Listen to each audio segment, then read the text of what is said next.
안녕하세요. 책 읽어주는 현민민 별책방입니다. 여러분은 누군가에게 있는 그대로 받아들여진다는 것이 얼마나 큰 의미인지 생각해 보신 적 있으신가요? 오늘 소개해 드릴 책은 을류문화사에서 출간한 페드로 레메벨의 장편소설 두려워요 투사여입니다. 이 작품은 1980년대 칠레 군사 독재 시기를 배경으로 하지만 결국 우리에게 들려주는 이야기는 정치가 아니라 한 사람의 마음입니다. 사람들은 보잘것없는 길모퉁이 3층 집에 사는 로카를 앞집 미친년이라고 부릅니다. 사회로부터 조롱받고 외면받으며 살아가는 로카는 어느 날 선술집에서 젊은 청년 카를로스를 만나게 됩니다. 카를로스는 로카에게 상자 하나를 맡기고 이후 그의 친구들이 하나둘 다락방을 드나들기 시작합니다. 하지만 카를로스는 평범한 청년이 아니었습니다. 그는 독재 정권에 맞서는 혁명 조직의 일원이었고 로카의 집은 어느새 위험한 비밀 공간이 됩니다. 이 소설은 혁명의 성공과 실패를 그리는 작품이라기보다 시대의 폭력 속에서도 누군가를 사랑하게 된 한 사람의 이야기를 담아냅니다. 책을 읽으며 가장 먼저 마음에 남는 것은 로카가 사랑을 대하는 방식이었습니다.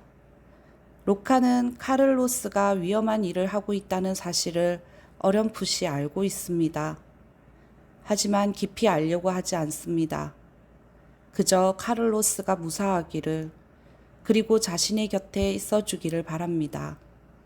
이 모습은 단순한 짝사랑으로만 보이지 않습니다. 평생 사회에서 인정받지 못했던 사람이 처음으로 누군가에게 필요한 존재가 되고 싶어 하는 마음처럼 느껴졌습니다. 그래서 로카가 보여주는 사랑은 소유하려는 사랑이 아니라 존재를 인정받고 싶은 마음에 더 가까웠습니다. 작품 속에는 여성 시위대와 함께하는 장면도 등장합니다. 성 정체성도 살아온 환경도 모두 다르지만 그들은 같은 아픔을 공유하며 서로를 받아들입니다. 그 장면을 읽으며 이런 생각이 들었습니다. 우리는 사람을 너무 쉽게 구분하며 살아가고 있는 것은 아닐까? 다름은 차별의 이유가 아니라 이해의 출발점이 되어야 하지 않을까 말입니다.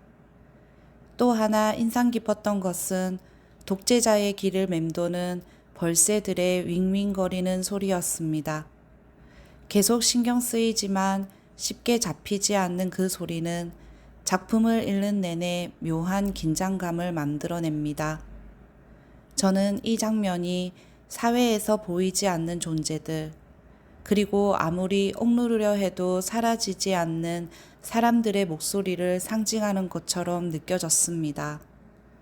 흥미로운 점은 거리에서 군인들이 시민들을 철저히 검문하지만 로카는 게이라는 이유로 오히려 위험한 존재로 보이지 않아 그냥 지나간다는 것입니다.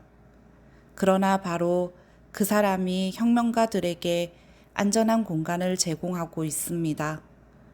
역사는 종종 가장 평범하거나 가장 소외된 사람들에 의해 조금씩 움직인다는 사실을 보여주는 장면이었습니다. 두려워요 투사여는 독재자와 혁명이라는 거대한 역사를 배경으로 하지만 끝내 독자의 마음에 남는 것은 로카의 진심입니다. 누군가를 사랑하고 인정받고 싶어 하고 자신의 존재를 증명하고 싶은 마음. 그 마음은 시대가 달라도 국적이 달라도 변하지 않는 인간의 감정입니다. 중간중간 삽입되는 노랫말 역시 로카의 감정을 더욱 깊이 전해주며 작품의 여운을 더합니다. 그래서 이 소설은 혁명을 다룬 작품이라기보다 사랑과 외로움, 그리고 인간의 존엄을 이야기하는 소설로 기억될 것 같습니다. 세상을 바꾸는 것은 거대한 혁명만이 아니라 한 사람을 끝까지 사랑하려는 마음일지도 모른다.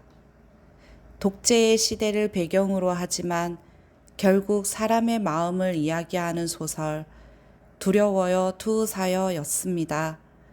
오늘 영상이 도움이 되셨다면 좋아요와 구독 부탁드립니다. 즐거운 독서 되세요. 감사합니다.